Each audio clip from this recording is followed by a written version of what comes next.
मैं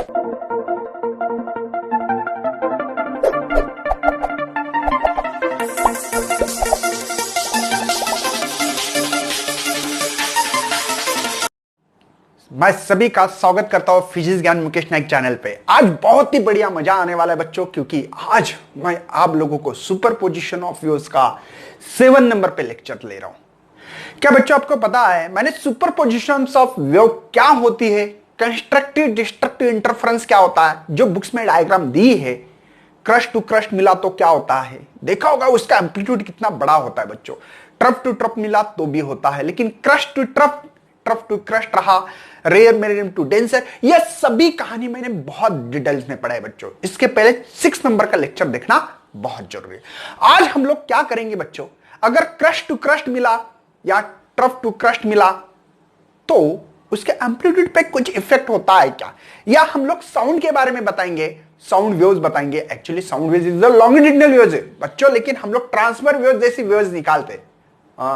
sound waves longitudinal waves है, हम लोग स्ट्रिंग जैसे निकालते हैं। ये समझने के लिए बहुत इजी है, इसलिए बच्चों वेव के फॉर्म में हम लोग ने क्या, किसी स्ट्रिंग को अगर ऐसी ऐसी जाती समझ में आती है, वो नहीं समझ में आता लॉन्गिट्यूडिनल कंप्रेशन रियरफैक्शन, तो इसलिए बच्चों मैं लेता हूं तो समझ ला कि ठीक है साउंड वेव मानना है तो साउंड वेव्स भी मान सकते हो, कोई प्रॉब्लम नहीं है बच्चों। आज हम लोग डिस्कशन करने वाले हैं कि सही में क्रस्ट टू क्रस्ट या ट्रफ टू ट्रफ मिला तो एम्पलीट्यूड कितना होता है।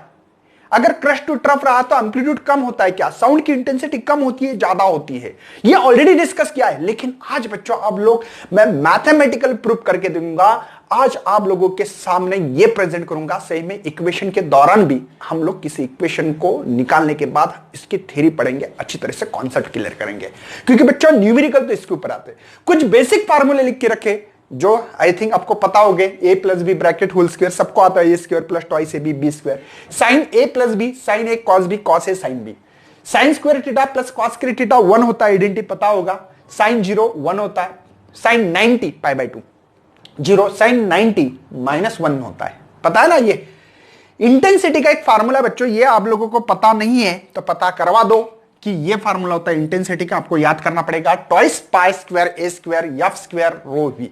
बच्चों क्या है, 2 कांस्टेंट है, पाई भी कांस्टेंट है, फ्रीक्वेंसी कांस्टेंट रखना पड़ेगी, ना तो बहुत लफड़ा होगा बच्चों, समझ में नहीं आएगा। कोई पॉइंट पे अगर 2 वेव्स आ रही है, एक वेव्स आ रही है जुम जुम जुम जुम, ये दूसरी वेव्स आ रही है यहां से, ये y1 की है, ये y2 है, ठीक है, फ्रीक्वेंसी कांस्टेंट नहीं रखी तो बच्चों कभी जैसे कि इसकी इंटेंसिटी कम ज्यादा कम ज्यादा कम ज्यादा समझ में नहीं आएगा और दिखेगा भी नहीं, इतना फास्ट होता है बच्चों ये।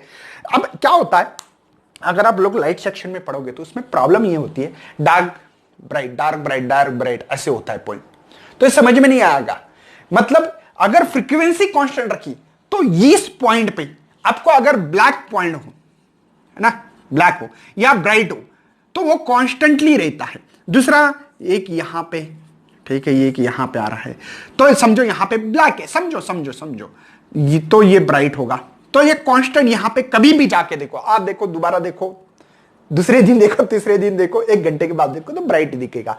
यहां पे और एक ब्लैक दिख रहा है आपको या ब्राइट दिख रहा है तो ये ब्राइट ही रहेगा, बाद में यहां पे ब्लैक है तो ब्लैक। इसलिए बच्चों हम लोगों को फ्रीक्वेंसी कांस्टेंट रखना पड़ेगी। फ्रीक्वेंसी कांस्टेंट रही तो जब 2 वेव मिलने के बाद जो पॉइंट मिलेगा ब्राइट या डार्क, या साउंड के बारे में भी पढ़ सकते, कोई प्रॉब्लम नहीं। साउंड में भी अगर आपने बोला कि चलो सर यहां पे मैक्सिमम एम्पलीट्यूड ए मैक्स मिल रहा है, सर यहां पे ए मिनिमम मिल रहा है, सर यहां पे ए मैक्स मिल रहा है, यहां पे सर ए मिनिमम मिल रहा है, तो हमेशा वही पॉइंट मिलना चाहिए। इसलिए बच्चों फ्रीक्वेंसी को कांस्टेंट रखना पड़ेगा, नहीं तो हमको समझ में नहीं आएगा यहां पे ब्राइट है ब्लैक है, क्योंकि बंद चलो बंद चलो बंद चलो बंद चलो बंद चलो बंद चलो, और इतना फास्ट होता है बच्चों समझ में नहीं आता। इसलिए हम लोग इसको फ्रीक्वेंसी रिमेन कांस्टेंट रखते हैं, ये बात ध्यान में रखना। ये भी कांस्टेंट है, खाली एम्पलीट्यूड चेंज करने वाले। मतलब इस कहानी में, इस कहानी के दौरान हम लोग बोल सकते क्या क्या, इस कहानी के दौरान ये बोल सकते कि इसमें बच्चों amplitude of resultant wave produce due to the superposition of two waves. ये जो आपके बुक्स में पॉइंट है ये 6.4.3, ये पॉइंट ध्यान में रखना बच्चों आपके बुक्स में पढ़ने के लिए, ठीक है। तो इसमें हम लोग काम करने वाले हैं कि amplitude of resultant wave produce due to the superposition of waves को यहां पे सबसे मेन फ्रीक्वेंसी को कांस्टेंट रखेंगे। फ्रीक्वेंसी कैसे रखेंगे मेरे भाई? कांस्टेंट। और जो एम्पलीट्यूड है कौन कौन कौन कौन कौन एम्पलीट्यूड, ये बच्चों वेरिएबल होगा, जैसे कि हम लोग A1 एंड A2 ऐसे दो एम्पलीट्यूड यूज करेंगे। कोई शक है मेरे भाई? समझ में आ रहा है? All is well. चलो, तो इस चीज को मैं मिटा के आपके लिए बच्चों इसका सही में क्या क्या इक्वेशन है क्या क्या नहीं है सभी डिटेल्स में बात करेंगे आप ही, ठीक है। मैं इसलिए इस मिटा रहा हूं बच्चों क्योंकि इस बोर्ड पे सभी चीजें एक ही पेज में कवर करनी है मुझे, तो ये बहुत इंपॉर्टेंट है। अब देखो बच्चों, यहां पे मुझे सबसे पहले कि एक पॉइंट है, इस पॉइंट पे आपने देखा होगा बच्चों ऐसे क्रस्ट आपके, इस पे पहले मैंने पढ़ाया था, याद है। और दूसरी जो आ रही है ये है, मतलब एक क्रस्ट एक ट्रफ इस पॉइंट पे आ रहे हैं बच्चों, समझो, कंसीडर करो आ रहे कि नहीं। आने के बाद बच्चों ये इसका डिस्प्लेसमेंट इसका डिस्प्लेसमेंट करेगा, तो कॉम्बिनेशन ऑफ टू जो एसएचएम हो रही है इसके ऊपर, तो हम लोग वाई नेट निकालते थे, या थे y1 प्लस y2 और वेक्टर फॉर्म में, डायरेक्शन के फॉर्म में, ये तो पता है आप लोगों को, याद है। जैसे कि बच्चों यहां पे एक वेव्स आ रही है, समझो ऐसे एक वेव्स आ रही है, जूम, ये इस पॉइंट पे, ये या अलग पॉइंट निकालू ताकि आपको समझ में आए, ठीक है, इस पॉइंट पे बच्चों, ठीक है। दूसरी जो वेव्स आ रही है, दूसरा जो फेस आ रहा है बच्चों, वो भी इसके ऊपर आ रहा है, लेकिन ये थोड़ा अपना फेस चेंज कर रहा है, ठीक है। बात समझ में आ रही है? आपको समझ में आ रहा है बच्चों, x इज इक्वल टू 0 से, तो यहां पे फाई इज इक्वल टू 0 होता है, आपके पास इक्वेशन होगी वेव्स की a sine omega T plus phi, याद है ये फाई 0 हो रहा है बच्चों। लेकिन बच्चों इसमें कुछ फेस डिफरेंस है, इसमें कोई फेस डिफरेंस है, और ये है y2 इज इक्वल टू, इसकी इक्वेशन लिख सकता हूं मैं a साइन। अब एम्पलीट्यूड सेम नहीं है, डिफरेंस है, तो A2, क्योंकि देखो इसका एम्पलीट्यूड समझ में आ रहा है कि सेम नहीं है, A2 sine omega T plus five, face में कुछ चेंज है बच्चों। देखो इसका और इसका फेस अलग है, तो बच्चों ये दो वेव्स इस पार्टिकल के ऊपर जब आके कोलाइड्स होगी, क्या होगा क्या नहीं ये हमको पता होना चाहिए, इसलिए हमने सुपरपोजिशन वेव का प्रिंसिपल पढ़ा है। और इस प्रिंसिपल के दौरान बच्चों फेस डिफरेंस हम लोगों को पता लगा है कि इस इक्वेशन के दौरान मैं ये इक्वेशन लिख सकता हूं। और ओमेगा 1 ओमेगा 2 क्यों नहीं? क्योंकि बच्चों फ्रीक्वेंसी कैसे, यहां पे मेरी फ्रीक्वेंसी कांस्टेंट है, और एम्पलीट्यूड कैसा है बच्चों, ये वेरिएबल है। बात समझ में आ रही है? फ्रीक्वेंसी क्यों कांस्टेंट रखी है, मैंने आपको रीजन बता दिया। फ्रीक्वेंसी इसलिए कांस्टेंट रखी है, अगर हम लोग लाइट के सेशन में पढ़ेंगे तो समझ में नहीं आएगा बच्चों। उस पॉइंट पे, जैसे कि इस पॉइंट पे किसी ने पूछा कि साउंड की इंटेंसिटी कितनी है, तो मैक्सिमम, तो यहां पे हमेशा के लिए मैक्सिमम मिलना चाहिए, नहीं करवा सकते हो कोई बात नहीं, ओमेगा 1 ओमेगा 2 कर सकते थे, लेकिन प्रॉब्लम ये है बच्चों, बाद में अभी बोला कि मैक्सिमम है, कुछ देर के बाद में बोलेंगे नहीं सर यहां तो मिनिमम थी। बात समझ में आ रही है? तो यहां पे अगर मैक्सिमम है तो मैक्सिमम मिलना चाहिए, यहां पे ए मिनिमम है तो 2 सेकंड के बाद भी वहां पे मिनिमम ही मिलना चाहिए। साउंड की इंटेंसिटी हो सकती है या लाइट की इंटेंसिटी, कोई भी आप कॉन्सेप्ट लगा सकते हैं। ये कहानी समझ में आ रही बच्चों? अब क्या हो रहा है, ये जो पॉइंट है, इस पॉइंट पे दो वेव्स कोलाइड हो रही है। अब कोलाइड होने के बाद मुझे देखना पड़ेगा बच्चों कि ये वेव की इक्वेशन देगा या नहीं देगा, इसकी वेव, ये जो है ये वेव तैयार करेगा नहीं करेगा, नंबर 1, मतलब एसएचएम करेगा ना करेगा, ये पार्टिकल इन दो वेव के कारण एसएचएम कर रहा है नहीं कर रहा है, या वेव प्रोड्यूस कर रहा है कि नहीं कर रहा है, ये पहले ढूंढ लो। बाद में बच्चों इसका जो ए नेट ये जो है वो कौन से एम्पलीट्यूड से मूव करेगा, इसका एम्पलीट्यूड क्या होगा बच्चों।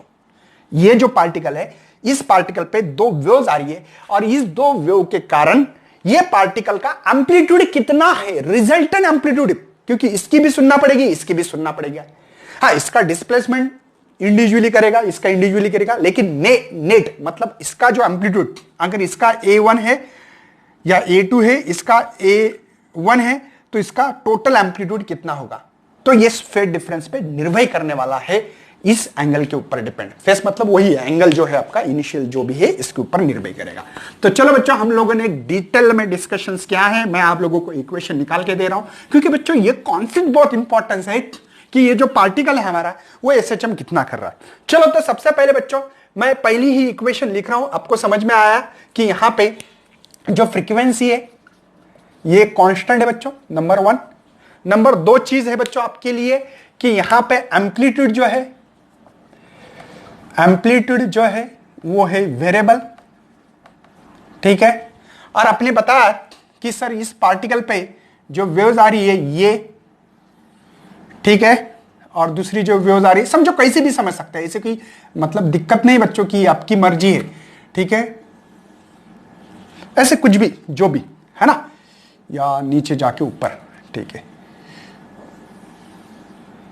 देखेंगे क्या होगा।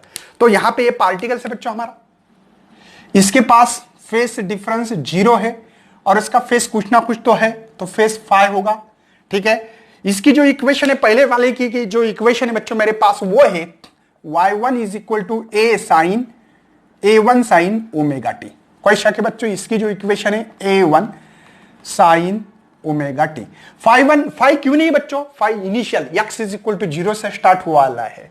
और जो दूसरा इक्वेशन है वो वाला इक्वेशन, उस इक्वेशन के दौरान बच्चों आपके पास जो इक्वेशन मिल रही है वो है y2 is equal to a2 sine omega T plus 5। कोई शक है बच्चों, मतलब ये इसका डिस्प्लेसमेंट कर रहा है ये, और इसका डिस्प्लेसमेंट है। चलो बच्चों, हम लोग सुपरपोजिशन प्रिंसिपल लगाते हैं, y नेट निकालना है, तो y नेट निकालना है तो y1 प्लस y2 इन वेक्टर रियल फॉर्म में होता है, ठीक है। बात समझ में आ रही है, एडिशंस करनी है हम लोगों को। तो यहां पे y नेट जो मिल रहा है मुझे, देखेंगे कि इस पार्टिकल जो है इसका वेव तैयार कर रहा है कि नहीं। सबसे पहले इसका वेव मतलब ये जो पार्टिकल दो वेव आने के बाद उसका वेव का फॉर्म, वेव तैयार कर रहा है कि नहीं, ऐसे जम कर रहा है कि नहीं, ये पहले ढूंढो बच्चों सबसे पहले। तो चलो बच्चों, हम लोग आगे बढ़ रहे हैं इसी को लिखते हुए। तो हमारे पास यहां पे इसका y1 का equation a1 sine omega T plus y2 का इक्वेशन है a2 sine omega T plus 5। क्या बच्चों मैंने अभी इक्वेशन लिखा था, याद है आपको, साइन a प्लस बी का फार्मूला होता है sine a cos b plus cos a sine b।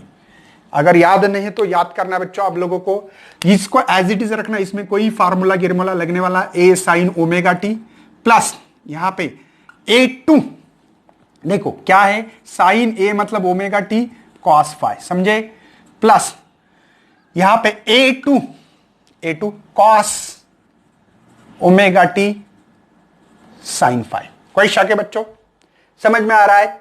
चलो यहां पे क्या कॉमन निकाल सकते हैं, यहां पे कॉमन निकाल सकते हैं बच्चों, अगर आपका ध्यान हो तो साइन ओमेगा टी कॉमन है यहां पे, समझे, कोई टेंशन है भैया। तो a1 प्लस a2 cos 5, देखो a1 a2 cos 5 बचा क्या है, साइन ओमेगा टी प्लस, इसको थोड़ा अच्छा लिखता बच्चों, a2 sine 5 cos omega t. बताऊंगा साइन को पहले क्यों लिखा, हर चीज का रीजन है बच्चों मेरे पास, समझ में आ रहा है ये क्या किया मैंने, ओके। तो बच्चों क्या करना है आप लोगों को, सबसे पहले ये जो a2 साइन 5 के जगह पे a साइन थीटा रखना है, टेंशन मत लेना, बताऊंगा। और यहां पे a1 प्लस a2 cos 5 के जगह पे यहां पे a cos थीटा लिखना है। इस इक्वेशन को 1 बोलो, इस इक्वेशन को 2 बोलो। क्यों करना है बताऊंगा बच्चों, सिंपल सी बात है बच्चों, एम्पलीट्यूड a है इसका, फेस के लिए मैंने जो चेंज हो रहा है इसलिए यहां पे एम्पलीट्यूड a लिखा है, मतलब रिजल्टेंट एम्पलीट्यूड ये हमारे पास है, बात कर रहे हैं ऐसे। तो पुटअप कर रहा हूं बच्चों, y इज इक्वल टू, इसके जगह पे मुझे लिखना पड़ेगा यहां पे इस ब्रैकेट के जगह पे a cos theta sine omega T, यहां पे a sine theta cos omega T. मुझे ऐसा लग रहा है बच्चों कि a साइन ओमेगा टी लिखना चाहिए था, cos theta sorry plus a cos omega T sine theta. ये फार्मूला देखो sign A cos B, cos A sine B. देखो साइन ए कॉस बी, समझे, ए को कॉमन निकाला तो वही फार्मूला है।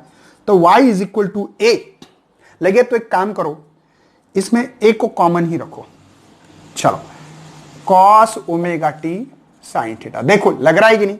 तो बच्चों ए यहां पे नेट ए है बच्चों, ये जो ए नेट है, ये फार्मूला है हमारे पास sine omega T plus five. मतलब बच्चों इन दोनों का जो रिजल्ट है, ये दो वेव्स आने के बाद इस पॉइंट को जब टकराएगी तब बच्चों ये पार्टिकल भी अपनी खुद की एक वेव तैयार करेगा। ये जो है ये वेव के फॉर्म में एसएचएम कर रहा है, ऐसे ऐसे ऐसे ऐसे कर रहा है, उससे वेव प्रोड्यूस होती है, पता है ना, पार्टिकल। एक्चुअली एसएचएम ये वेव्स नहीं है, मैंने प्रूव करके दिया था आप लोगों को, ठीक है। तो ये वेव तैयार करेगा, ये इससे समझ में आ रहा है बच्चों। मतलब बच्चों इन दो वेव्स के कारण, ये दो जो वेव आने के बाद जब टकराएगी यहां पे, तो ये पार्टिकल वेव तैयार करेगा कि या नहीं, तो करेगा, ये इसका मतलब है। ओके, क्योंकि हमने ऐसा देखा था बच्चों, अगर कोई दो वेव्स आती है ऐसी और ऐसी, तो आपने देखा है यहां पे कि ये वेव्स आ रही थी और अपनी अपनी अपनी ऐसे आगे जाना चाहती थी, ठीक है। और ये जो वेव्स है बच्चों, ये वेव भी जानना चाहती थी, या इधर आ गई ऐसे जाना चाहती थी। तो इससे हमारा एम्पलीट्यूड मैक्सिमम मिला था इस कंडीशन में, ए मैक्स मिला था। यहां पे क्रस्ट का अगर कोलाइड्स करती है तो ए मैक्स मिला था। आपके बुक्स में बच्चों अगर आप 135 नंबर का पेज नंबर ओपन करते हो और ये t is equal to 3 second पे होता था, t is equal to 3 second पे, याद दिला रहा हूं आप लोगों को, ठीक है, बात समझ में आ रही है। तो यहां पे बच्चों ये जो इसका इक्वेशन से इस वेव का ये मिल रहा है हम लोगों को अभी। ओ चलो आप क्या करना है बच्चों, देखो ये रिजल्टेंट एम्पलीट्यूड चीज जैसी है ए नेट।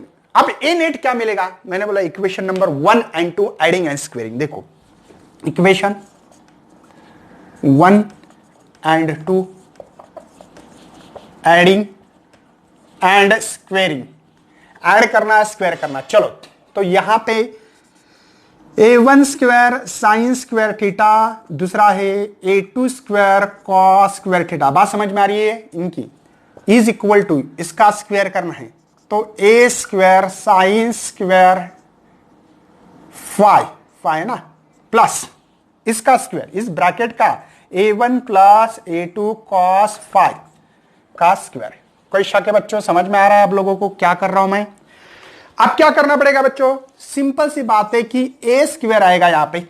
आपको मैंने बहुत बार बोला है बच्चों कि sine square theta plus cos square theta is equal to 1, identity 1 होती है। तो a कॉमन निकालो तो sine square theta plus cos square theta is equal to 1। बचा क्या मेरे पास, a2 है क्या, a2 square sine square 5 plus अब a प्लस b, a का square, okay, plus twice a1 a2 cos 5। कोई शक है बच्चों। उसके बाद में बच्चों हम इसका स्क्वायर करेंगे plus a2 square, okay, cos square 5। बात समझ में आ रही है, दिखाई दे रहा बच्चों, थोड़ा नीचे लिखा है मुझे पता है। देखो एज इट इज रखा इस टर्म को मैंने, ठीक है, इस टर्म को एज इट इज, इसका a square plus twice a1 a2 cos 5 और इसका स्क्वायर। चलो मैं इसका रीअरेंज कर रहा हूं बच्चों, ए नेट स्क्वायर बोलेंगे, ए नेट बोलो या ए स्क्वायर, कोई प्रॉब्लम नहीं है, आपकी मर्जी। बचा क्या है बच्चों मेरे पास, यहां पे बच्चा मेरे पास, अगर आप लोग देखोगे तो सिंपल फॉर्म में कि a1 स्क्वायर बाहर निकालो, चलो कोई प्रॉब्लम नहीं, ए स्क्वायर यहां पे डाल रहा हूं, ठीक है। बचा मेरे पास ट्वाइस a1 a2 cos 5। अब इधर लाऊंगा बच्चों इसको, देखो a2 square sine square 5, sorry multiply नहीं, सॉरी हाँ, a2 स्क्वायर cos स्क्वायर 5, ऐसा इक्वेशन है वो, सही है। कुछ नहीं बच्चों, इस साइन को इधर लिया है मैंने, क्यों, क्योंकि हम लोग कॉमन निकाल सकते हैं। चलो कॉमन निकालना है, इसको ए नेट बोला तो अच्छा रहेगा, क्योंकि ए नेट फर्क डिफरेंस आना चाहिए। A square plus twice a1 a2 cos 5, मेरे ख्याल से सबको समझ में आता होगा बच्चों। Sign square theta plus cos square theta 1, तो ए को कॉमन निकाला मैंने बस, ओके। तो इसी इक्वेशन को हमने रखा ए नेट, तो ये गया रूट में, तो इसका स्क्वायर रूट में आएगी वैल्यू। इसका स्क्वायर आता नहीं बच्चों, BODMAS bracket of division multiplication आता है ना, कंच भागू बे वो बोलते हैं इसको, ए स्क्वायर टॉइस। इसको ऐसा मत बोलना, ये जो है A1 स्क्वायर है ना ये, ठीक है, इसको A1 बोलो, A1 स्क्वायर A2 स्क्वायर और यहां पे A1 A2 cos फाइ और यहां पे A2 स्क्वायर। बात समझे? ये आपके बुक्स में बच्चों ए नेट मतलब बच्चों इस दो वेव के कारण हम लोगों को इस पॉइंट का जो भी है हमारे पास है ना, इस पॉइंट पे जो भी एम्पलीट्यूड होगा, क्या जो भी एम्पलीट्यूड होगा बच्चों, वो ए नेट इसका इतना होगा। इस वेव के कारण, इसका डिस्प्लेसमेंट के कारण और इसके डिस्प्लेसमेंट के कारण जो ये दो वेव आके टकराएगी ऐसी कोई पॉइंट पे, एक कॉमन पॉइंट पे आके टकराएगी। कौन सा पॉइंट है बच्चों? कॉमन पॉइंट पे आके टकराएगी, तब बच्चों उसका रिजल्टेंट ए नेट इतना होगा। मतलब इतने ये जो पार्टिकल है सिस्टम करेगा जुम जुम जुम जुम जुम जुम, मतलब नीचे होगा या ऊपर होगा, ये वही होगा। ये हम लोगों ने आपको 135 पेज नंबर पढ़ने के लिए बोला है, ऑलरेडी हमने देखा है, ठीक है। मतलब ये इतना कर रहा है। चलो, उन्होंने कहा है बच्चों हम लोगों के पास कुछ केसेस दी गई है। क्या केसेस है? पहले नंबर की केस ये कह रही है इसकी कि अगर आप लोगों को एम्पलीट्यूड ज्यादा चाहिए, मैक्सिमम एम्पलीट्यूड चाहते हो, तो क्रस्ट होना चाहिए। क्या होना चाहिए? क्रस्ट। हमने देखा था बच्चों ऐसे, याद होगा आपको, देखो ये दो क्रस्ट के ऊपर आती है ऐसे ही। तो इस क्रस्ट के कारण जो भी एम्पलीट्यूड होता है, बड़ा होता है। क्रस्ट के ऊपर आके कोलाइड्स होता है बच्चों, देखा हमने। तो मैक्सिमम एम्पलीट्यूड होता है, ये देखा था। वैसे बच्चों यहां पे इसको मैक्सिमम लाना है इस चीज को, तो मुझे cos फाइ की वैल्यू मैक्सिमम रखना पड़ेगी। तो बच्चों इस जो फाइ है, इस फाइ को अगर आपने 0 रखा, क्योंकि cos 0 मैंने पहले लिख के दिया लेक्चर में 1 होता है। इसके अलावा कुछ नहीं हो सकता बच्चों। देखो, एक तो cos फाइ की वैल्यू 1 होना चाहिए या -1 होना चाहिए। मिनिमम के लिए -1, बात को समझो। हमको मैक्सिमम चाहिए, तो cos की वैल्यू बच्चों, ये जो cos थीटा है, इसकी वैल्यू एक तो मैक्सिमम और मिनिमम इतनी ही हो सकती, इसके अलावा कुछ नहीं। इसके बीच में ही वैल्यू होती है, पता है ना आप लोगों को, लॉग टेबल में जाके देख लेना आसान। चलो, तो ए नेट की वैल्यू निकाल रहे हम लोग, फाइ 0 cos 0 मतलब 1। तो मेरे पास यही वैल्यू जो मिल रही है, A1 square plus twice A1 A2 plus A2 का स्क्वायर। बच्चों किसकी वैल्यू है? ये सिंपल है सर कि A1 प्लस A2 का स्क्वायर ब्रैकेट, देखो ना, A1 square plus twice A1 A2 का स्क्वायर। समझ में आ रहा है? मैक्सिमम वैल्यू इतनी ही मिल सकते। तो स्क्वायर के बाहर आएगी बच्चों रूट, और स्क्वायर इसलिए A1 प्लस A2। तो ए नेट सबसे ज्यादा मैक्सिमम यहीं पे होगा बच्चों। मैक्सिमम एम्पलीट्यूड ये, अगर क्रश कर रहा जैसे कि मैक्सिमम एम्पलीट्यूड मिलेगा। कब मिलेगा? अगर दोनों के अंदर फेस डिफरेंस 0। देखो 0 है कि नहीं? 0 है। हाँ, अगर यही वेव्स के अंदर आपने बोला कि सर आप बता दो कि कितना फेस डिफरेंस, 180 है बच्चों, 180 है। बात समझ में आ रही है? ओके, कोई फेस डिफरेंस नहीं है। दोनों का वेव जो जा रही है यहां पे, इसका भी क्रस्ट है, इसका भी क्रस्ट, फेस डिफरेंस कोई नहीं है इसमें। समझ में? जब फेस डिफरेंस ना हो, मतलब बच्चों एक वेव का आपका ये वेव्स है और दूसरी वेव जो है बच्चों आपके पास वो ये वेव्स रही, तो इसका क्रस्ट, इसका क्रस्ट, इसका ट्रफ अगर कोलाइड्स होते हैं, एक दूसरे के ऊपर इंसिडेंट होते बच्चों, तब हमारे साउंड की इंटेंसिटी, साउंड के बारे में पढ़ोगे तो मैक्सिमम होगी, मैक्सिमम आवाज सुनाई देगा। समझे? अगर लाइट के बारे में भी, दो टॉर्च ऐसे पकड़े, एक टॉर्च इधर से, एक टॉर्च इधर से, अगर क्रस्ट, उसका क्या होगा, लाइट जो है क्रस्ट के ऊपर अगर ट्रफ के ऊपर आके इंसिडेंट होगा जूम, तब वहां पे लाइट की उजाला, ब्राइटनेस बहुत ज्यादा होगा। बात समझे? अगर आपको ज्यादा साउंड सुनना चाहते हो तो क्रस्ट के ऊपर आना चाहिए। साउंड के बारे में हम क्या बोलेंगे? Compression to compression and rarefaction to rarefaction. अगर कोलाइड होंगे बच्चों तो मैक्सिमम साउंड की इंटेंसिटी मिलेगी। अगर दोनों का एम्पलीट्यूड भी सेम हो तो A1 is equal to A2 is equal to A, तो बच्चों A मैक्स हमको मिलेगा यहां पे 2A मिलेगा। मतलब मैक्सिमम एम्पलीट्यूड 2A हो सकता है, डबल हो सकता है, ठीक है। इससे ज्यादा नहीं होगा, लेकिन इससे ज्यादा नहीं होगा। समझे? केस नंबर फर्स्ट, कोई टेंशन है मेरे भाई?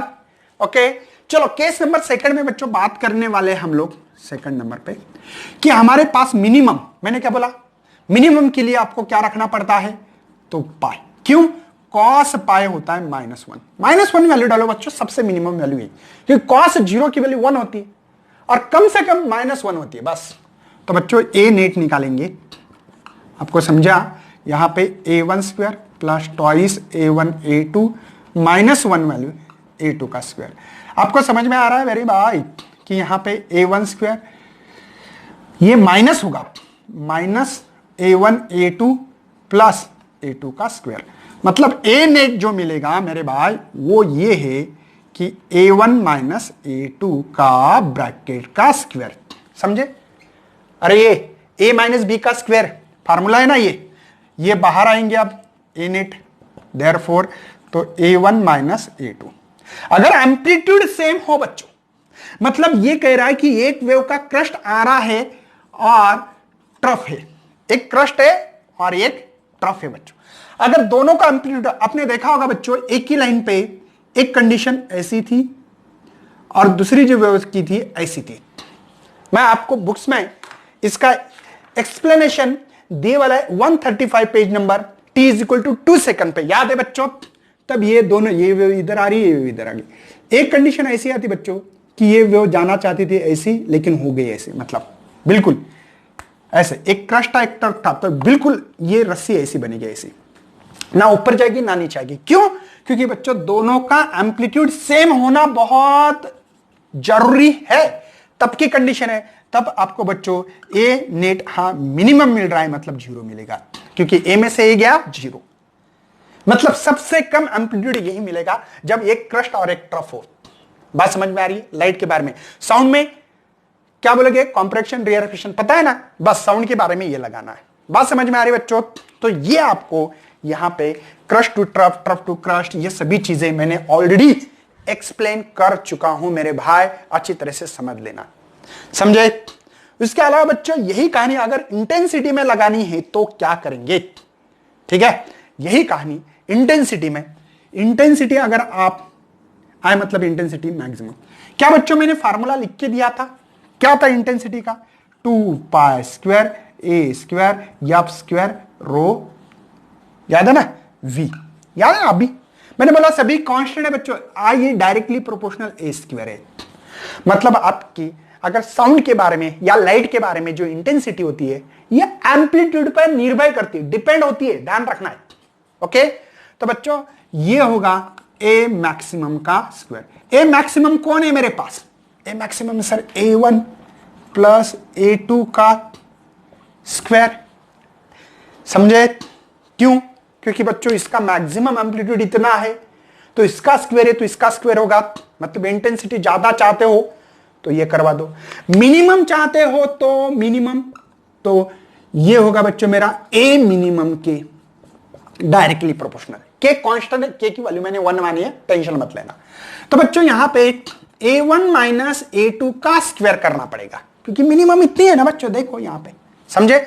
मतलब intensity directly proportional to the square of amplitude. इसके बाद में बच्चों जो सवाल सॉल्व करके दिए उसके बारे में भी डिस्कशंस करेंगे। बहुत मजा आ रहा है बच्चों, समझ में आ रहा है? कुछ नहीं है, बहुत सिंपल सिंपल है।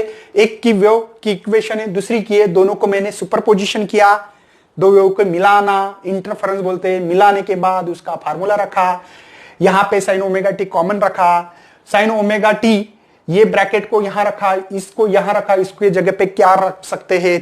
बाद में बच्चों इसको मैंने इक्वेशन डालने के बाद ये सही में एसएचएम कर रहा है कि नहीं कर रहा है, मतलब व्यवस्था तैयार कर रहा है, सॉरी एसएचएम नहीं बोल सकता हूं मैं। तो इन दोनों के एडिंग एंड स्क्वेयरिंग करके वे मैंने कॉमन निकालते हुए ए नेट निकाला बच्चों। ए मैक्सिमम कब होता है? तो मैंने बोला a1 plus a2, minimum a1 minus a2। तो इंटेंसिटी इनके directly proportional of the square के फॉर्म में है, इसलिए ये रखा है, बाकी कुछ नहीं बच्चों। इसके बाद में न्यूमेरिकल हम लोग डिटेल में डिस्कशन करेंगे कि हमारे पास ए मैक्स जो होता है वो होता है a1 प्लस a2। ठीक है, अगर यही मैक्सिमम इंटेंसिटी चाहते हो तो a1 प्लस a2 का स्क्वायर बोला। अगर a मिनिमम चाहते हो तो a1 माइनस a2। देखा है? a मैक्स किस में देखा है बच्चों आपने? Sorry, a max I minimum, max तो हो गया ना ऊपर, अब मिनिमम, तो a1 माइनस a2 का स्क्वायर। कोई शक है बच्चों? बच्चों अगर आप लोग वहां पे इंटेंसिटी मैक्सिमम चाहते हो उस पॉइंट की, किस इस पॉइंट पे, एक वेव आ रही थी इधर से, एक वेव आ रही थी इधर से, इस पॉइंट पे इसका y1 डिस्प्लेसमेंट, इसका y2 डिस्प्लेसमेंट, इन दोनों सोर्स का बच्चों फ्रीक्वेंसी कांस्टेंट रखना बहुत जरूरी है। क्यों? मैं आपको अब समझा दूंगा, मैंने वैसे एक्सप्लेनेशन किया था। मतलब बच्चों इसको कोहेरेंट सोर्सेस, लाइट सेक्शन में क्या पढ़ेंगे? कोहेरेंट सोर्सेस, मतलब जिनकी फ्रीक्वेंसी सेम हो और एम्पलीट्यूड डिफरेंस हो, उसको कोहेरेंट सोर्सेस बोलते हैं। ठीक है? क्यों होना जरूरी है? जैसे कि यहां पे बच्चों हम लोगों को ब्राइट पॉइंट दिखाई दे रहा है, ठीक है, कुछ देरी के बाद हमने देखा कि यार यहां पे हमको डार्क पॉइंट दिख रहा है, यहां पे भी हमको ऐसे कोई डार्क पॉइंट दिख रहा है। ठीक है, अब बच्चों एम्पलीट्यूड डिफरेंट होने से ये पॉइंट दिख रहे। अगर अगर अगर मेरी ये जो वेव थी y1 नाम की, इसकी इक्वेशन अगर मैं ऐसे करूं ओमेगा 1 t1, अगर दूसरी की थी हमारी a2 sine omega 2 t plus 5, ठीक है, फेज डिफरेंस है। लेकिन बच्चों अगर ये डिफरेंस रख दूं मैं ओमेगा 1 ओमेगा 2, मतलब ओमेगा मतलब फ्रीक्वेंसी, क्योंकि आपको पता है टॉइस पाई एफ लिखते हैं, कोई टॉइस पाई एन लिखता है, जो भी लिखता है। ठीक है, अब अगर फ्रीक्वेंसी डिफरेंस रही तो फ्रीक्वेंसी मतलब टाइम, अरे फ्रीक्वेंसी मतलब टाइम है ना, रेसिप्रोकल ऑफ पीरियड होता है ना, तो टाइम के साथ अगर ये चेंज हो गया तो हम लोग ढूंढ ही नहीं पाएंगे कि यहां पे डार्क पॉइंट है, यहां पे ब्राइट है, यहां पे डार्क है। अगर साउंड में, साउंड यहां पे मैक्सिमम है, ऐसे बोलेंगे मैक्स है बच्चों, यहां पे साउंड बहुत कम सुनाई दे रहा है ना, मिनिमम है, यहां पे भी साउंड मिनिमम है। अगर लाइट के बारे में ये, साउंड के बारे में ये, समझ में आ रहा है? तो मैं कंफ्यूज हूं कि यार ब्राइट दिख रहा था, अभी डार्क, ब्राइट डार्क, टाइम के साथ बदल रहा बच्चों। एक सेकंड पहले, एक सेकंड में दिख रहा है मुझे डार्क, दूसरे सेकंड में ब्राइट, तीसरे सेकंड में डार्क, चौथे सेकंड में ब्राइट, और ये इतने फास्ट होता है बच्चों प्रोसेस कि हम लोग कंफ्यूज हो जाएंगे, क्या करना है यार, डार्क या ब्राइट है, कुछ समझ में नहीं आएगा, और हम लोग इसको स्टडी पैटर्न जो है वो समझ नहीं पाएंगे, और फ्रिंजेस विड वो कुछ निकाल नहीं पाएंगे। इसलिए बच्चों इस कंडीशन में फ्रीक्वेंसी को कांस्टेंट रखना बहुत जरूरी है। जो हमारे पहले लाइन में frequency constant and amplitude difference जो लिखा है, इसके कारण लिखा है, ये समझ लो बच्चों। कॉन्सेप्ट, इक्वेशन तो कोई भी सॉल्व करके देगा, कॉन्सेप्ट को क्लियर करो सबसे पहले। हम लोगों को सीईटी नीट देना है ना बच्चों, इस कॉन्सेप्ट को पकड़ो, बहुत मजा आएगा। तो अब हम लोग अभी न्यूमेरिकल जो आपके सॉल्व करके दिए वाले उसके ऊपर डिस्कशन करेंगे। उसके बाद में आपके बुक्स में बच्चों 6.1 मतलब पहला ही न्यूमेरिकल इस चैप्टर में, तो पहले न्यूमेरिकल में पहला ही सवाल दिया है आपके पास। सवाल होगा बच्चों, the displacement of a two sinusoidal waves दी वाला है propagating through the string in given following equation दी वाला है। एक्स एंड वाई ये दोनों भी बच्चों जो है वो सेंटीमीटर में समझ लेना, ठीक है। तो पहले इसमें आपको फेस डिफरेंस निकालना है जब वो स्ट्रिंग इस पॉइंट पे मिले और टाइम टी सेकंड हो। मतलब उनका कहना है बच्चों कि एक वेव्स आ रही है जुम जुम जुम, इधर से भी एक वेव्स आ रही है, समझो ऐसे, पहले कहीं से भी तो आ रही है ऐसे, ठीक है, यहाँ पे मिल रही है, मुझे पता नहीं है कैसी वेव्स है, चलो ठीक है, मुझे पता नहीं है। तो यही तो फेज डिफरेंस निकाला बच्चों, जो लोग हम लोग निकालते थे y1 इज इक्वल टू क्या, a1 साइन ओमेगा टी, और यहां पे फेस डिफरेंस है ना sign omega T plus five, ये फेस, ये जो फाइव बच्चों ये निकालना है। और कब निकालना है बच्चों, जब यहां पे यक्स की वैल्यू आपके पास 5 सेंटीमीटर और कौन से टाइम पे 2 सेकंड पे ये वो मिल रही है, उस पॉइंट पे मिल रही है। सिंपल सी बात है बच्चों, पहले निकालेंगे ए नंबर का आंसर, y1 इक्वेशन है ये मेरे पास। अब मुझे x की भी वैल्यू मालूम है 4 साइन, ये कितना है, x है 5, यहां पे 10 बच्चों, समझ में आ रहा है, x की वैल्यू है तो, और यहां पे 2 है तो 6 हो रहा है। तो y1 इज इक्वल टू, नहीं कुछ तो गड़बड़ है, यस या नो, यहां पे हमारे पास दी वाली, सॉरी फॉर इनकन्वीनियंस, ये 20x है और ये 30t है। चलो तो यहां पे 20x माइनस 30t है। चलो 20x से 5 माइनस 30, t की वैल्यू मेरे पास बच्चों 2, तो ये हो रहे मेरे ख्याल से 100 माइनस 60, तो y1 4 साइन, समझे। यहां पे कितना हो रहा है बच्चों, तो ये जो है मेरे पास हो रहे हैं 40, चलो कोई प्रॉब्लम नहीं। y2 अब मैं डायरेक्ट करूंगा बच्चों 4, ओके, साइन यहां पे 25 गुना 5 x की वैल्यू माइनस यहां पे 40 मल्टीप्लाई 2, तो y2 is equal to 4 sine, simple है, 125, ये 80, मेरे ख्याल से यहां पे 4 साइन क्या आ रहा है, तो ये हो गए 45, करेक्ट है बच्चों। फेज डिफरेंस कैसे निकालते बच्चों, इन दोनों में डिफरेंस निकालना, फेज निकालना है तो 45 माइनस 40, 45 आ रहे या ज्यादा आ रहा है, कुछ ज्यादा ही है, नहीं सही है, सही है, मॉड में रखना है, तो 5 इज इक्वल टू यहां पे 5 इतना फेस डिफरेंस, मतलब बच्चों इस व्यूज में और इस व्यूज में इतने डिस्टेंस पे और इतने टाइम पे हमारा जो फेस डिफरेंस होगा वो हमारा 5, और ये हम लोग फेस रेडियन में गिनते हैं। चलो नेक्स्ट क्या क्वेश्चन है बच्चों, I max and I minimum, क्या याद है बच्चों फार्मूला, सिंपल सा है, आई मैक्स जो होगा a1 प्लस a2 का स्क्वायर, याद है ना बच्चों, याद है, क्योंकि intensity is directly proportional A square और मैक्सिमम यही एम्पलीट्यूड है। तब बच्चों हमारे पास ध्यान रखना फेस डिफरेंस भी अगर पूछते तो 0 होता, क्योंकि फेस डिफरेंस पे 0 पे ही मैक्सिमम इंटेंसिटी मिलती है। हमने अभी अभी इक्वेशन निकाला, ए नेट निकालने का फार्मूला मैंने बताया था आपको, a1 square plus twice a1 a2 cos 5 plus a2 square, ये मैक्सिमम कब 0 रहा तो ही ये वैल्यू मिलती है, cos 0 1 होता है। चलो तो वैल्यू तो पता है बच्चों, देखो इसको बोलते a1, याद है ना, अभी देखो a1 4 है, a1 लगे तो 4 है सेंटीमीटर में, और a2 कितना है मेरे पास, वो भी 4 सेंटीमीटर, देख लेना बच्चों यहां पे। तो आई मैक्स जो मिल रहा है बच्चों 4 प्लस 4 का स्क्वायर, इंडिविजुअली स्क्वायर मत करना, ब्रैकेट का स्क्वायर है, और ये आप पहले ऐड करो बाद में स्क्वायर करो तो 64, ठीक है, इतनी मैक्सिमम इंटेंसिटी मुझे मिली है, और फेज डिफरेंस 0 है वहां पे।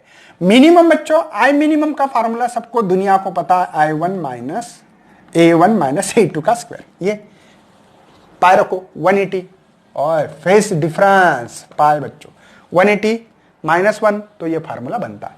चलो तो सबको पता लगा है कि यार 4 में से 4 गए, 0 का स्क्वायर 0 ही होता है, मतलब मिनिमम इंटेंसिटी 0 और मैक्सिमम 64 हो सकती है यहां पे इंटेंसिटी।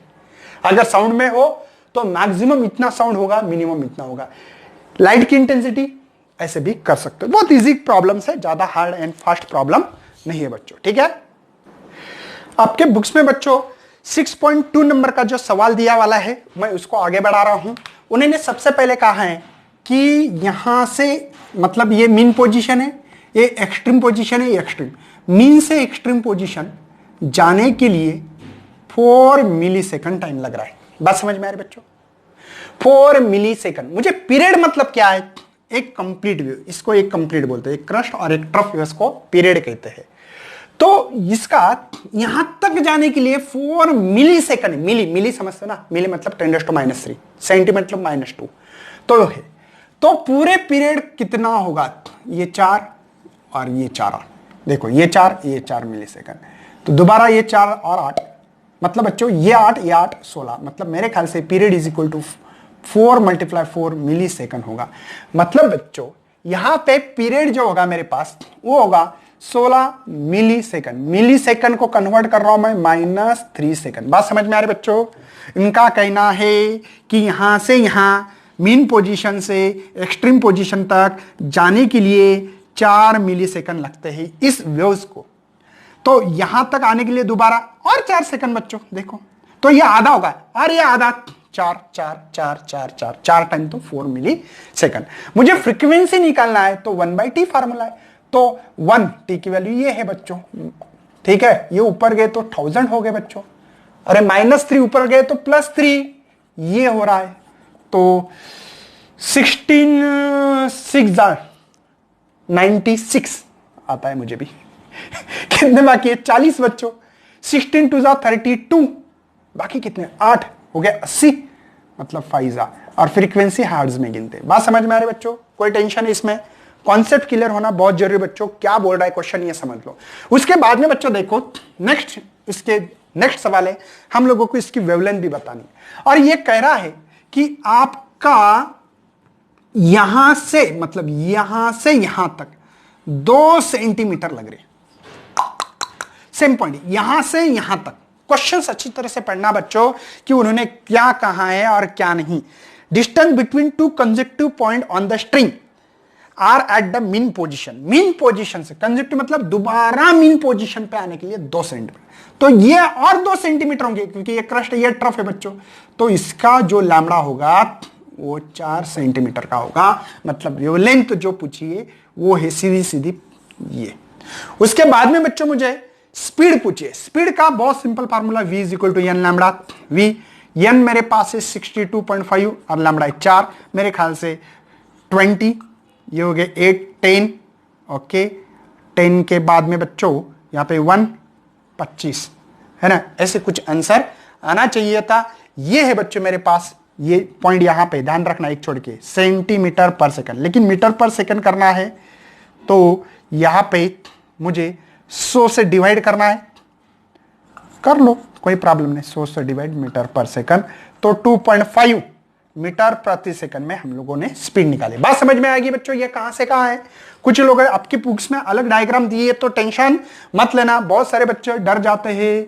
देखो यहां से यहां 2 सेंटीमीटर, मैं भी क्या बोल रहा, ये मीन पोजीशन है, ये मीन पोजीशन है, ये मीन पोजीशन पे दोबारा आ गया अपनी जगह पे, अपने औकात पे, समझे ना। ये एक्सट्रीम पोजीशन होती है, ये एक्सट्रीम, सिंपल सी कहानी है बच्चों। इसके बाद में हम लोग आपके पास स्टेशनरी वेव्स, जो चैप्टर स्टार्ट होने वाला है, जो पुराने सिलेबस में स्टेशनरी वेव, इसके भी मैंने वीडियो बना के रखे हैं, वो जाके रखना बच्चों, देख लेना, बहुत ही अच्छे बनाए मैंने, बहुत अच्छे कंटेंट दिए सीईटी नीट लेवल पे। तो चलो बच्चों हम लोग आगे बढ़ते हैं। Best luck and thanks for watching this video.